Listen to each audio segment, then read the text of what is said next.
Fala galera, a toda a comunidade do Reis Magalhães.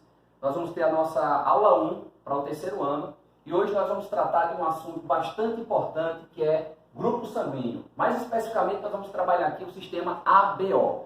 Eu acho que todo mundo já ouviu falar que existem grupos sanguíneos e na espécie humana, especificamente em seres humanos, nós temos o chamado sistema ABO. E aí vocês devem estar lembrando que algumas pessoas dizem, olha, eu tenho sangue do tipo A, outros dizem eu tenho sangue do tipo AB, alguns dizem eu tenho sangue do tipo O. E o que vem a ser esse tipo sanguíneo? Como é que eu sei que eu tenho o tipo sanguíneo A, o tipo sanguíneo B, o tipo sanguíneo AB ou o tipo sanguíneo O? Para isso a gente primeiro precisa trabalhar um pouco o próprio sangue. De que o nosso sangue é formado? Todos sabem que o sangue é um tecido. É o único tecido líquido que nós temos no corpo chamado tecido hematopoético. E esse tecido que nós trabalhamos agora, o tecido sanguíneo, ele tem algumas células muito conhecidas de vocês. Uma delas é o leucócito, e aí é importante que a gente faça aqui uma analogia em relação a um exército, a uma defesa. Os leucócitos são, na verdade, as células de defesa. E em tempo de pandemia, é importante que vocês conheçam qual é a função dos nossos leucócitos. Eles são os órgãos de defesa, são eles que atacam agentes invasores. Embora não esteja diretamente relacionado ao sistema BO, os leucócitos fazem parte do nosso sangue. Temos também os eritrócitos, mais conhecidos como hemácias. As hemácias são as células vermelhas do nosso sangue. Então, todo o nosso sangue é formado, além da linfa e das plaquetas, é formado pela hemácia, pelo conjunto de células que são as hemácias, e os leucócitos, que são células de defesa. As hemácias são vermelhas justamente pela hemoglobina que está presente nessas hemácias. E para que a gente possa entender um pouquinho o sistema sanguíneo, eu vou desenhar para vocês aqui uma hemácia. A hemácia tem um aspecto arredondado ou ovalado, é uma célula que ela, além de carregar o oxigênio, dentro dela, ela contém algumas outras proteínas. Uma delas é a proteína sanguínea. Dentro da hemácia, dentro dessa célula, pode ser encontrado um tipo de proteína sanguínea, podem ser encontrados os dois tipos e existe ainda a condição de não ter nenhum tipo de proteína aqui dentro. E aí vocês acompanhem comigo para identificar qual é o tipo sanguíneo. Dentro da célula, eu posso ter a proteína que ela foi classificada como proteína A. Se eu tenho dentro das minhas hemácias, e aí em todas elas, eu tenho proteínas do tipo A, portanto, qual é o meu tipo sanguíneo? Meu tipo sanguíneo é o tipo sanguíneo A. Portanto, eu tenho um tipo de proteína e essa proteína é a proteína A. Os indivíduos que têm o tipo sanguíneo B é o mesmo sistema, porém, a proteína que vai ser encontrada não é mais a proteína A, será a proteína B. Indivíduos que têm proteínas B dentro das hemácias, dentro delas, nós vamos chamá-los de indivíduos do tipo sanguíneo B. Claro que vocês já sacaram que é possível que eu tenha não uma, mas duas proteínas diferentes. Eu posso ter a proteína A e a proteína B, ao mesmo tempo, dentro das hemácias. Meus caros, se isso acontecer, na verdade nós temos uma pessoa do tipo sanguíneo AB. Professor, existe mais alguma possibilidade? Nós já sabemos que o tipo A tem a proteína A, mas não tem a B. Quem é do tipo B tem a proteína B, mas não tem a proteína A. E o indivíduo que é AB vai possuir as duas proteínas. Temos aí mais uma possibilidade, que é justamente os indivíduos que não têm nem a proteína A, nem a proteína B. E, portanto, não tendo nenhuma das proteínas, é chamado de tipo sanguíneo O. Em alguns casos, pode ser chamado de tipo 0 sanguíneo, mas comumente é chamado de tipo sanguíneo O. Beleza? Portanto, revisando. Proteína A, o indivíduo é A. Se tiver A e não tiver a B. Se tiver a B e não tiver A, o indivíduo é B. Se tiver as duas, nós temos o tipo sanguíneo AB. Se o indivíduo não tem nenhuma das duas proteínas, portanto, esse indivíduo, ele é do tipo sanguíneo O. Beleza? Vamos passar para frente. Acredito que todos já tenham escutado, por exemplo, o nome que se dá para o indivíduo que é o chamado doador universal, ou aquele que é chamado o receptor universal. Para isso a gente vai fazer aqui uma brincadeirinha para vocês entendam melhor essa questão de quem é doador e quem é receptor. Vamos imaginar que aqui nós temos uma hemácia, tá certo? Portanto, dentro dessa hemácia nós teríamos aqui uma proteína do tipo A. Fora da hemácia, nós temos aqui um líquido que circunda essa hemácia, que forma o nosso sangue, que aí a gente teria a linfa, ou seja, um líquido onde as hemácias vão estar banhadas. E aqui nós vamos ter as células de defesa e também substâncias de defesa, que são chamadas de anticorpos. Portanto, nós vamos definir antígenos e anticorpos. Antígeno é a própria proteína, é o que está dentro. E os anticorpos é o que nós temos aonde? Fora. Então, nós vamos interpretar da seguinte forma. Quando o indivíduo é do tipo sanguíneo A, dentro da hemácia ele terá a proteína do tipo A. Porém, fora dela, ela vai ter anticorpos, que eu vou chamar de anti-B. E aí saque a jogada. Você imaginou que aqui é um anticorpo? O anticorpo é aquela substância que destrói o corpo. Ou seja, é o anticorpo que destrói o antígeno. Portanto, se eu, Alexei, sou do tipo sanguíneo A e tenho aqui anticorpos anti-A, a coisa não fica boa, porque você vai ter uma autodestruição. E aí a lógica é, quem é A dentro da hemácia tem que ser o que fora dela? Anti-B. Vamos imaginar uma outra pessoa aqui que seja do tipo sanguíneo B. Portanto, ela terá dentro das suas hemácias a proteína B e fora das hemácias terá anticorpos anti o quê? Anti-A. E aí você observa que, vamos imaginar o que é que a gente doa para uma outra pessoa. Digamos que a pessoa que é daqui, que é do tipo sanguíneo B, está tentando doar para quem é do tipo sanguíneo A. Vamos fazer uma série e ver se isso pode acontecer.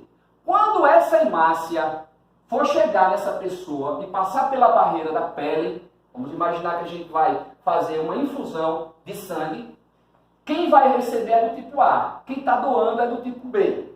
Quando essas hemácias chegarem aqui, quem é que ela vai encontrar primeiro? O anti-B. Portanto, haverá uma destruição das hemácias do tipo B. Pergunto eu, quem é do tipo sanguíneo B pode doar para quem é A? Não. Não pode doar porque quem é A tem anticorpos anti-B. E vice-versa. Vamos verificar a situação contrária. Vamos imaginar agora que o indivíduo do tipo A tenta doar para alguém que seja do tipo B. Quando chegar e ultrapassar a barreira da pele e chegar na corrente sanguínea, o que é que vai encontrar? Anti-A, que vai destruir as hemácias de quem está doando. Portanto, nem B pode doar para A, nem A pode doar para B. E aí, meus alunos, como é que fica a situação de quem é AB? Como é que fica a situação de um indivíduo que é do tipo sanguíneo O? Vamos incluir aqui os dois outros tipos sanguíneos, começando pelo tipo sanguíneo AB. Como vocês viram, quem é do tipo sanguíneo AB possui as duas proteínas. Possui a proteína A e possui a proteína B. Pergunto eu, se o indivíduo possui as duas proteínas, aqui fora ele pode ter anti-A? Se ele tiver anti-A, o anti-A destruirá todas as proteínas que tem aqui dentro da hemácia A. Portanto, quem é AB não pode ter anti-A. Será que quem é AB pode ter anticorpos anti-B no seu sangue? É o mesmo processo. Se ele tivesse anti-B, haveria uma destruição das proteínas B. E aí, algumas pessoas já sacaram, quem é do tipo AB não vai ter anticorpos. Não vai ter anticorpos. Se ele não tem anticorpos, ele pode receber sangue de qualquer tipo sanguíneo. E daí nós vamos chamá-lo de quê? Um receptor universal. Porque ele não tem restrições. Se você observar quem é do tipo A, tem restrições a receber de qualquer tipo sanguíneo que tenha proteína B. Quem é do tipo B vai ter restrições de receber qualquer proteína que tenha tipo sanguíneo A ou qualquer massa que tenha proteína do tipo A. Mas quem é AB não terá nenhum tipo de restrição de recebimento de sangue. Sacou? Então, revisando, até aí, B não pode receber de nenhum tipo sanguíneo que tenha proteína A. Quem é A não pode receber de nenhum tipo sanguíneo que tenha proteína B, porque ele tem um anti-B, ele tem uma aversão à proteína B. Quem é AB está de boa, porque ele nem tem anti-A nem anti-B, portanto, pode receber de qualquer tipo sanguíneo. A grande dúvida vem agora. E quem é do tipo sanguíneo O? que eu colocar um tracinho aqui. O tipo sanguíneo O não tem nenhum tipo de proteína, mas, em contrapartida, vai ter tanto o anticorpo anti-A, como vai ter o anticorpo anti-B. Esse indivíduo, ele é considerado o doador universal, mas ele tem uma restrição severa. Não poderá receber de nenhum outro tipo sanguíneo, a não ser dele próprio. Então vamos fazer aqui alguma brincadeirinha para a gente entender, fazendo algumas linhas aqui de cruzamento para verificar quem pode doar e quem pode receber. Por exemplo, se a gente pegar o tipo sanguíneo O tem alguma proteína sanguínea? Não. Ele nem tem a proteína A, nem tem a proteína B. Portanto, o A poderá receber dele? O A poderá receber dele? Sim. O B poderá receber dele? Sim. E o AB poderá receber? Também. Então vamos fazer essa seta. Quem é do tipo sanguíneo O, e aqui eu vou tirar esse tracinho e colocar apenas O, você entender que esse tipo sanguíneo é O, eu posso fazer o seguinte. O O pode doar para B? Sim. O O poderá doar para B? Também. E poderá doar para o A. E além de tudo isso, ele poderá doar para ele próprio. Cada tipo sanguíneo pode doar para ele próprio. Nesse caso, você perceba que o O, ele é um sangue que pode ser doado para qualquer pessoa. Existe uma restrição. Nós vamos estudar isso em outra aula, que é a questão do fator Rhesus, ou fator RH, que foi descoberto lá numa raça de macacos, chamada macacos Rhesus, mas que não vem ao caso agora. Nós vamos ver essa restrição em uma outra aula. Vamos observar agora quem é do tipo sanguíneo A. Quem é do tipo sanguíneo A poderá doar para qualquer um que não tenha restrição a ele. Por exemplo, vamos imaginar que eu vou pegar essa hemácia e vou colocar ela aqui. Ela pode vir para cá? Não, porque tem anti-A. Eu vou pegar essa hemácia e vou doar ela, por exemplo, para cá. Pode vir? Pode. Ela poderá vir para AB, porque não há restrição em relação à proteína A. Eu posso pegar a hemácia A e doar para O? Não, porque eu tenho uma restrição anti-A.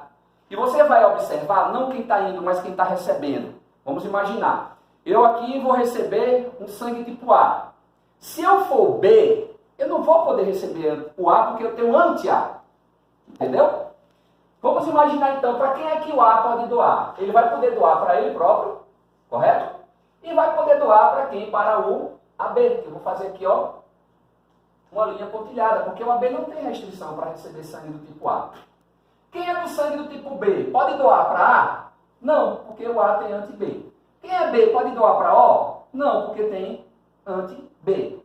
Então, o B só poderá doar para ele próprio e doar para o AB. E aí a gente agora verifica o AB. O AB tem as duas proteínas. Tem a proteína A e tem a proteína B. Se eu pegar a B e tentar doar para B, o anti-A não vai permitir. Se eu pegar o AB e tentar doar para o A, o anti-B que está nele não vai permitir, porque tem proteína B. Então, esse anti-B vai bloquear a proteína B. Vai fazer o que nós chamamos de aglutinação. O sangue vai coalhar, ele vai coagular, tá certo? E o indivíduo pode morrer recebendo a transfusão sanguínea errada. E o AB pode doar para O? Aí é que não pode mesmo, porque a restrição é dupla. Quem é O tem anti-A e anti-B, e portanto não poderá receber sangue de AB. E agora? Para quem o AB pode doar? Só para ele próprio. Beleza? Para que a gente possa entender melhor essa questão da doação sanguínea, a gente vai fazer o seguinte. A gente vai colocar os tipos sanguíneos e vocês vão tentar lembrar. Caso vocês necessitem voltar o vídeo, volta e pausa na tela anterior para que a gente possa ter aqui a noção da doação. Mas para que você possa entender melhor, vamos fazer de forma direta. Você imaginando quais são as restrições, ok? Vamos lá então. A gente vai fazer assim. Vamos colocar aqui o sangue A, o sangue B, o sangue AB e o sangue O. De uma forma bem resumida, ok? Vamos começar a fazer, geralmente, pelo contrário. As pessoas tentam estudar isso de uma forma, a gente vai fazer o contrário, para ver se fica mais fácil. Você vai pensar de quem você pode receber, tá bom? De quem você pode receber. O O tem o que mesmo de anticorpo? O O tem anti-A e anti-B. Vai poder receber de A? Não. Vai poder receber de AB? Não. E vai poder receber de B? Não. Portanto, o O só poderá receber dele próprio. Ok? O A, o sangue do tipo A, lembre que ele tem um anticorpo que anti-B. E, portanto, não poderá receber de nenhum tipo de sangue que tenha B. Ele não poderá receber do AB e não poderá receber do B. Então, o A só poderá receber do O, ok? E do próprio A. A recebe de A e A recebe de O, ok? Então, por que que o O pode doar para A? Porque o A, na verdade, ele tem anti-B. Sendo que aqui não tem restrição nenhuma, o O não tem nenhum tipo de proteína. Vamos para o B. B tem anti-A. Portanto, não poderá receber do AB, porque tem a proteína A, e não poderá receber do A, porque A tem anti-B. Perdão, ele tem anti-A, não poderá receber o A. Então, o anti-B não vai permitir que esse indivíduo receba sangue do tipo A. Ok? Mesma questão aqui. O B, portanto, poderá receber de O e poderá receber do próprio B. Para finalizar isso aqui, a gente vai começar a entender o AB. O AB não tem anti-A, também não tem anti-B. Se não tem anti-A, pode receber tudo que tem A, certo? E como não tem anti-B, poderá receber tudo que tem B. Como O não há restrição nenhuma, não existe anti-O, poderá receber também do O. Lembrando que ele também poderá doar para B. Quando eu digo que o AB pode doar para B, ele também, lógico, por uma via de mão dupla, poderá receber de AB. Quando eu digo que B pode doar para B, pode também receber, doar e receber. A mesma coisa do O e a mesma coisa do A. Professor, como é que a gente pode aplicar isso na prática? Onde é que isso vai me ajudar? Em que questão? Seja de uma prova externa ou interna aqui da escola. É simples. Geralmente ela vem contextualizada.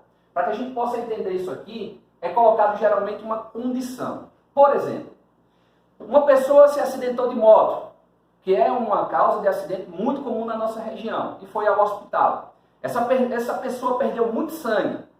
Quando essa pessoa chegou no hospital, verificaram que ela era do tipo sanguíneo A. Tipo sanguíneo A. Portanto, aqui nós temos o nosso paciente. Nós sabemos que o nosso sangue circulante ele pode variar um pouco a quantidade de litros em relação a uma pessoa. Mas uma perda de sangue significativa pode levar o indivíduo à morte por um choque que a gente chama de choque hipovolêmico. Ou seja, o volume do líquido circundante no sangue ele cai bastante e o indivíduo pode morrer. Morre por choque, tá? Choque hipovolêmico. Por isso que é necessário, em alguns casos, fazer uma transfusão sanguínea. Por que é importante saber o tipo sanguíneo do paciente? Para que a gente possa saber o que é que o hospital disponibiliza em seu estoque. Vamos imaginar que o estoque é esse. Estoque do hospital. Certo? Vou botar assim, ó. O hospital está com estoque da seguinte forma. Ele vai ter 1,5 litros do sangue do tipo A. Ok? Ele vai ter meio litro, ou seja, 0,5 litro do sangue do tipo AB. Lá no hospital está faltando o sangue tipo O. E aí, o sangue do tipo B, vamos colocar aqui que existe, aí vamos colocar 1 litro. Apenas 1 litro do sangue tipo B. O hospital disponibiliza isso e o paciente é de que tipo sanguíneo? A. Vai um questionamento aqui, baseado nas transfusões sanguíneas possíveis. E a situação, problema colocada, onde o paciente chega no hospital precisando de sangue, o enfermeiro vai ao banco de sangue e verifica o estoque está desse nível. E ele precisa relatar para o médico qual a quantidade de sangue disponível para esse paciente. Então eu queria que vocês pausassem a tela e tentassem me dizer qual é a quantidade disponível de sangue que este hospital tem se o paciente que sofreu um acidente, chegou no hospital, é do tipo sanguíneo A. Então vocês vão ter um tempinho, assim que vocês tentarem fazer, me digam quantos litros de sangue estão disponíveis. Ok? Voltando. Para aqueles que tentaram fazer, baseado nisso aqui, tiveram provavelmente sucesso. Porque só é observar e marcar onde é que o paciente está. Portanto, o paciente é aqui, ó. Ele é do tipo sanguíneo A. Ele poderá receber de quem? Você vai olhar as setas que estão voltando para ele. E eu vou acender as setas aqui. Ele vai poder receber sangue do estoque A e poderá receber sangue do estoque O. E a gente vai circular lá. O hospital detém um estoque de 1,5 litro de sangue do tipo A. Porém, do tipo sanguíneo O, não há nenhum estoque. Portanto, o paciente, a depender da quantidade de sangue que perdeu, ele terá disponível no hospital uma quantidade de 1,5 litro do sangue do tipo A. Acertou, então, quem colocou 1,5 litros. Essa é a quantidade de sangue que a gente teria disponível para esse paciente. O que é que vocês vão fazer agora? Para que a gente possa, numa próxima aula, estudar alguns cruzamentos genótipos e fenótipos. Vocês vão alterar o paciente, partindo do A, que já está resolvido. Agora você vai imaginar que o paciente é do tipo B. Olha o estoque e você vai me dizer quantos litros disponíveis nós temos. Depois você vai colocar o paciente como tipo AB. Faz a mesma coisa. Olha o estoque e diz qual é a quantidade disponível. E por final, se o paciente for do tipo O, qual a quantidade de sangue que o hospital terá disponível. Beleza? A gente se encontra numa próxima aula. Espero que vocês tenham entendido. Na próxima aula a gente continua com o grupo sanguíneo e fator RH. Valeu, um abraço!